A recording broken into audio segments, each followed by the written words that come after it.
We all have our demons. Not enough pain. What's up, guys? It's Kaylriene, back with another video. Wanted to talk today about something super cool and interesting that has been data mined off the patch 7.3.5 PTR by the good folks at Wowhead. Now, this is spoilers for upcoming content if you haven't done the raid yet, if you haven't done 7.3.5, which you probably haven't if you're watching this when it's live and current, which is what happens to all of this wonder here in Silithus. If you've seen the Antorus cinematic, you know by now that all of this, right up to those gates of unclear, from top to bottom, is gone. It's wiped out, replaced by sort of this barren, bloody landmass with the lifeblood of Azeroth seeping out, and Sargeras' giant sword emerging to take up the sky. But this new data mine tidbit tells us that Sargeras' weapon may not be the only one getting left behind in Silithus. An interesting tidbit was data mined out on 7.3.5's PTR that indicates that we might be actually curing Silithus, or at least trying to, by using our artifact weapons to absorb the corruption from Sargeras' sword, to pull out the energy from it and store it effectively in our artifact weapons. Now, at the time I'm filming this here, it's Sunday, December the 3rd. We don't know for sure if this is actually going to be the full-on destruction of our artifact weapons, but it certainly seems to hint pretty strongly at that being the reason we ultimately leave them behind.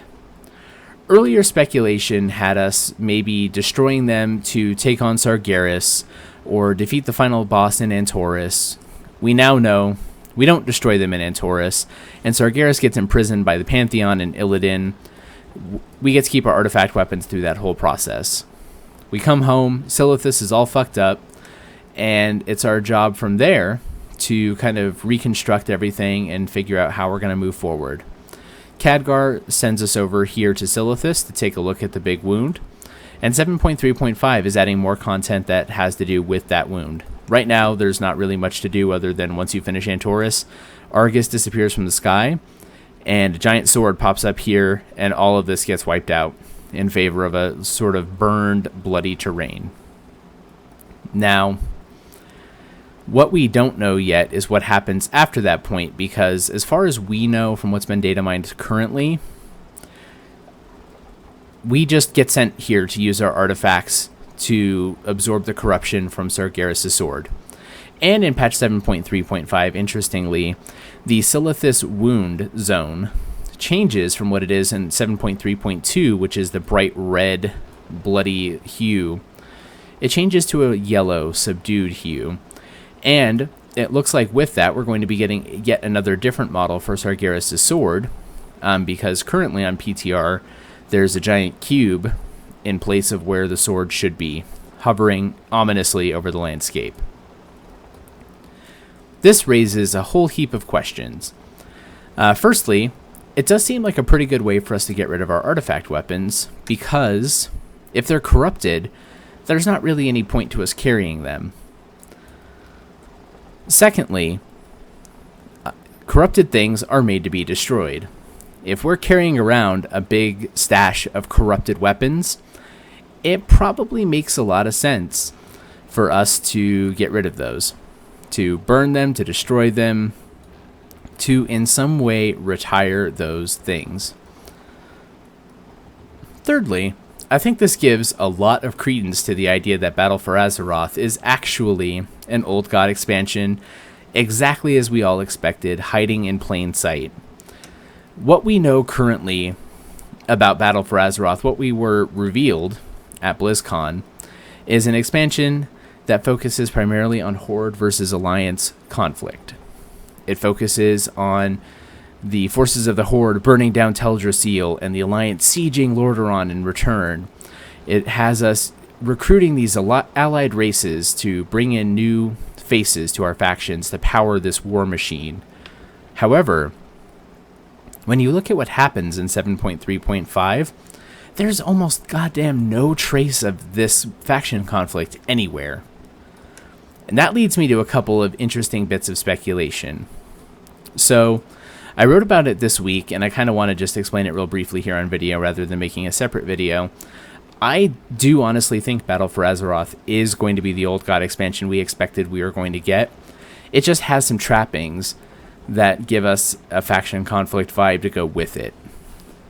Now, I do think Warfronts and Azerite and the Heart of Azeroth and all of this stuff, the PvP themes and the different varying set armors and all of that are a part of that theme, and an important part of it at that. But I don't think they're actually the main theme of Battle for Azeroth. Now, I could be completely wrong here. I want to start off by saying, or well, continue on by saying that this is pure speculation on my part. I have nothing to back this up other than what we've seen on PTR and just making reasonable assumptions about how we get between this point in the story and what we ultimately end up with in 8.0. What we know currently about what happens after Antorus is this. We use our artifacts to pull the corruption out of Sargeras' sword, out of Silithus, out of the wound, to cleanse it. We don't know what happens with our weapons after that point, but we do know that our weapons have some interesting links to old gods, depending on your class and spec. Notably, the Shadow Priest Dagger is, of course, an actual servant of the old gods. Other weapons have been used to wound old gods or incapacitate old gods, or have been used in conflicts relating to the light and the void, like the Ashbringer's crystal being forged from light, or rather forged from void, into light. So there's a lot of potential for old god manifestation to occur with all of this happening in 7.3.5. There's a high amount of potential for that to happen, especially when you consider that the corruption we're absorbing may not just be Sargeras's, but may also be Cthulhu's. As was very heavily speculated when the 7.3.2 PTR had all of these files about Silithus, what we saw is not just a wound in Silithus, but a wound in the one spot on Azeroth that's closest to an old god. I mean, I guess they probably could have, struck at Ulduar, but I think if they took away Ulduar, people would be pissed. Some people are pissed about Silithus too, but, not as many. So, naturally, there's a lot of speculation as to what happens when we're absorbing corrupted energy from a fallen titan's weapon, who happens to have commanded the Burning Legion, and that weapon also has to have been spending sort of a prolonged period of time absorbing, potentially, old god corruption. So, what kind of powers will this awaken in weapons like Xalatath? What kind of powers will this awaken in the non-old god weapons that might still be able to use their power for bad? A lot of us speculated early in Legion that we were going to sort of Power Ranger all of our artifact weapons together into some sort of weird mega blaster that would blast our garrison into space and then blow them into a million pieces so that we could live forever happily ever after. But this ending actually gives us something more interesting. Rather than us doing an unambiguously good heroic sacrifice, we're going to make a more interesting and challenging heroic sacrifice. We're going to use our weapons to save the world, literally. Not just to smite down bad guys that threaten Azeroth. We've already done a lot of that. Not just to beat back the attackers that would harm our world, but we are actually quite literally going to sacrifice the well-being of our weapons and potentially ourselves in order to absorb the corruption that threatens the planet. Now, this is where it gets interesting to me, because a lot of what we see in Battle for Azeroth seems to manifest out of nowhere. Taken without context, a faction battle makes sense a little bit we had the whole Sylvanas and Gen thing in Stormheim. Faction conflict has been, at times, sort of an underlying goal and an underlying theme for most of World of Warcraft's lifespan. But what is most interesting about this to me is that our current conflict and the sort of escalation towards Battle for Azeroth doesn't seem to be present. On the surface, there's no real actual reason for us to start fighting each other. Why do we burn down Teldrassil? Why do we siege Lordaeron? None of those things are explained in-game. And when you think about it strategically, none of those things really makes that much sense. Why would the Horde want to burn down Teldrassil? Who gives a shit about Teldrassil? I've played a Night Elf for 13 years, and I don't give a shit about Teldrassil. So why would the Horde? Similarly for Lordaeron, it's a cool city, and yes, there is a tie there to human civilization, but at the same time, like strategically, why do we really want Lordaeron? What does Lordaeron offer us that Stormwind doesn't? Especially given Stormwind's centrality in the Eastern Kingdoms and its location relative to Kul Tiras, which is going to be very important to us in Battle for Azeroth. Why would we care? What would make us want to do that? And I think the thing that we've been waiting for is actually not going to happen.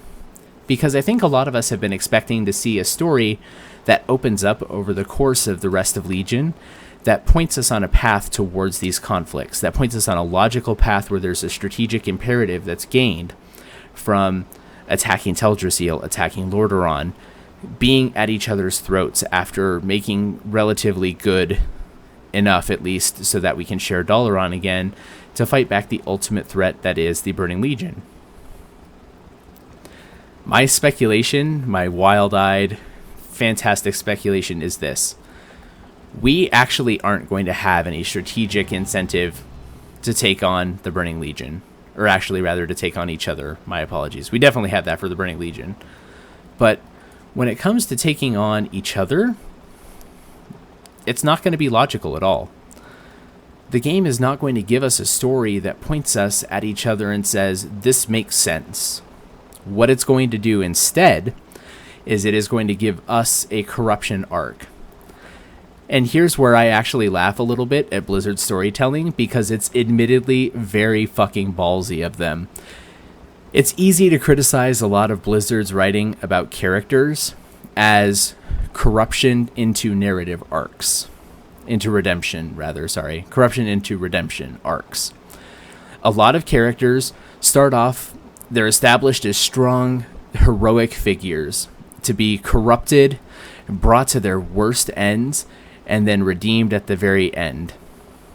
Arthas, a fantastic paladin of the Silver Hand, leading his humans on, the heir of Lordaeron, becomes the Lich King, ultimately scourges all of civilization on Azeroth until he's brought to his knees, and then at the very end, on his deathbed, is redeemed by the spirit of his father, and through the items and the sort of subtext of the quest that happen if you're doing Shadowmourne, you get to see that people are very torn up about losing Arthas. Garrosh doesn't have the same narrative, but his is pretty similar. He is corrupted by power. He starts off relatively noble, and he could be a good leader for the Orcs, and in Wrath of the Lich King, it seems like he's trending in that direction. Cataclysm, even in the early parts, kind of pushes him in that way. He's more noble and more champion-esque than we thought him to be previously. But then in Mists of Pandaria, he's presented with the opportunity to receive power that would allow his people total dominance over the Alliance and over Azeroth, and he takes that chance. He takes that chance so far that when he is ultimately beaten at the end of Mists of Pandaria, he actually breaks out, goes backwards in time into an alternate universe to actually try again with his people before they ever came to Azeroth in the first place. It's fucking crazy. But his story fits that narrative arc pretty similarly. Heroes and strong champions with good intentions can be led astray, and very often at Blizzard's pen in hand, they are led astray into corruption and darkness to be redeemed at some point in the future, usually by losing a conflict. Now, over the last couple of expansions, we've kind of had this theme play out pretty heavily for us as individual players. Mists of Pandaria made us like faction lieutenants, where we were the trusted advisor of the king, going for, or actually not the king, but rather of Anduin, before he was a king. So we were sent with him to Pandaria, and we were scouting ahead on his behalf. Warlords of Draenor exemplified this by having us be the actual commanders on the ground in Draenor, leading our garrison against the faces of the Iron Horde. The forces too, but the faces as well, because I'm not speaking so hot today. Legion has done this again by making us the leaders of our class halls. Of all the champions of each of the independent classes that could have come up, we're the ones that somehow inexplicably lead. Mages have literal archmages and aspects as followers. As a demon hunter, unfortunately, I never get to subjugate Illidan, such is life, but all of his lieutenants report to me. So yet again, we are the heroes in this story, and if you look at the narrative from this perspective, it actually makes a lot of sense what's about to happen. And I am coming back to this point pretty quickly here. We are the ultimate heroes of Azeroth. We've beaten back every threat, solved every problem, and made sure that the planet has had a thriving potential future. We've saved it from the brink of annihilation at Deathwing's hands.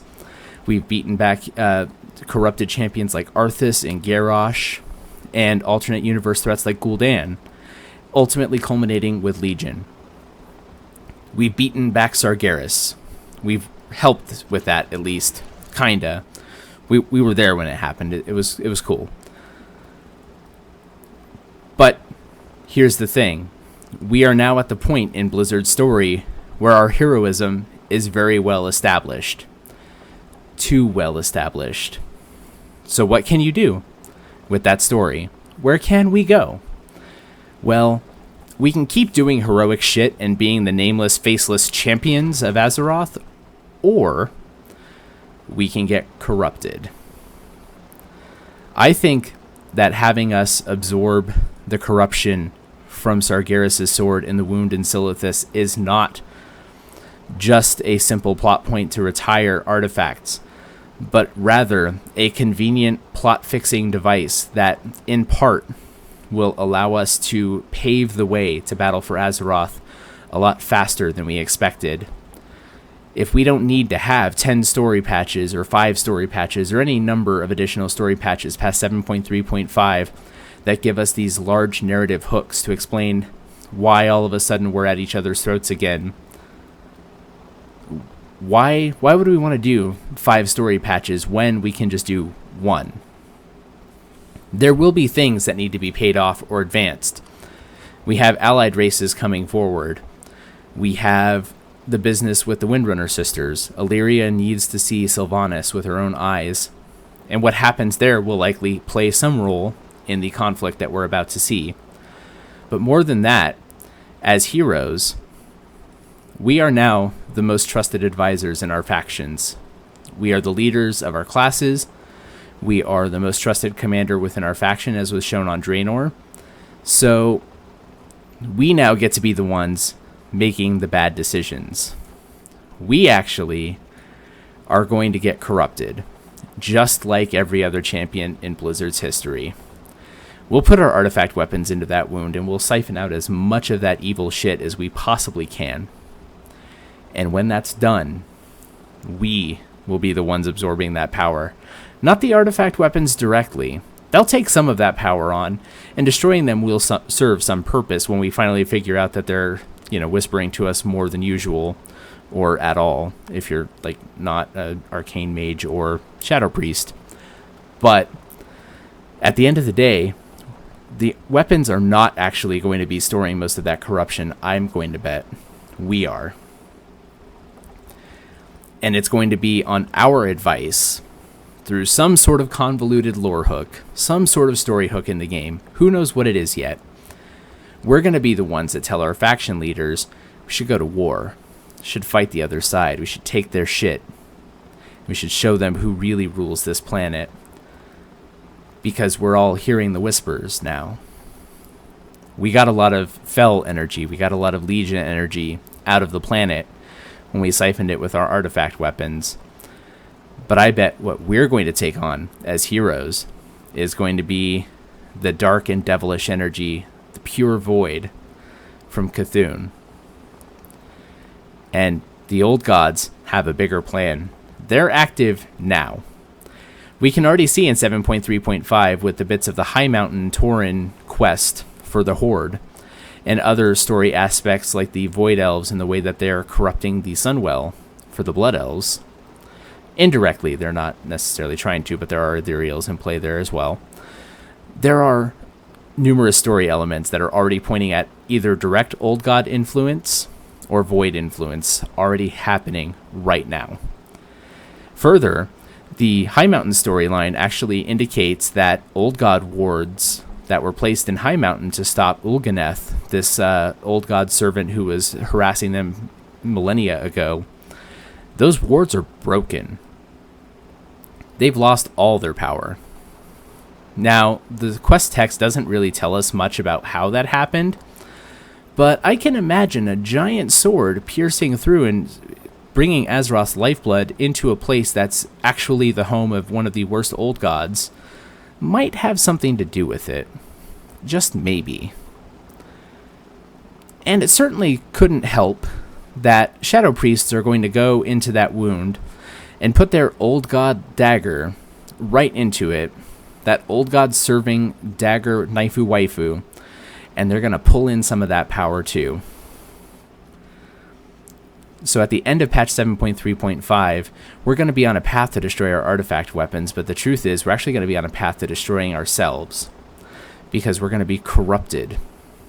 We're going to have old god energy in us. We're going to hear whispers just like Deathwing. And in a different fashion, just as Arthas did as well. I think that it's going to be interesting to see because players are mostly infallible in Warcraft lore. We're the champions because we always do what's right. We always do the right thing, we always stand up for the right side, and we always do so with the best moral integrity. Everyone trusts us. And Blizzard is going to make it a plot element to weaponize that trust from the people of Azeroth and us, to make it so that when we come back from Silithus, when we've absorbed all that corruption out of that wound, we're going to send our factions to war. And it's not because Kaylriene the Demon Hunter or anyone else actually thinks that war is the best path, but that voice in our head seems to think so. And it's trusting that voice in my head that's led me to do so many other heroic things before, so why would it be wrong now? Well, it'll be wrong because it's not actually our voice anymore. And when we figure that out, whether that happens in a 7.0 patch or an 8.0 patch, boy, will there be hell to pay. But anyways, that's all the speculation I've got for today, and that's all the flying around Silithus I can do before my fingers on my mouse get too sweaty. So, I'm Kaylriene. Thank you so much for watching. If you liked what I've just put out here, please be sure to like, comment, and subscribe right down there. I've also got links to a few other sites that I participate on down there. I stream 6 nights a week on Twitch TV. The address is twitch.tv/Kaylriene. I also write up my thoughts long form on a WordPress blog. That is at .wordpress.com. And I also tweet regularly at Kaylriene.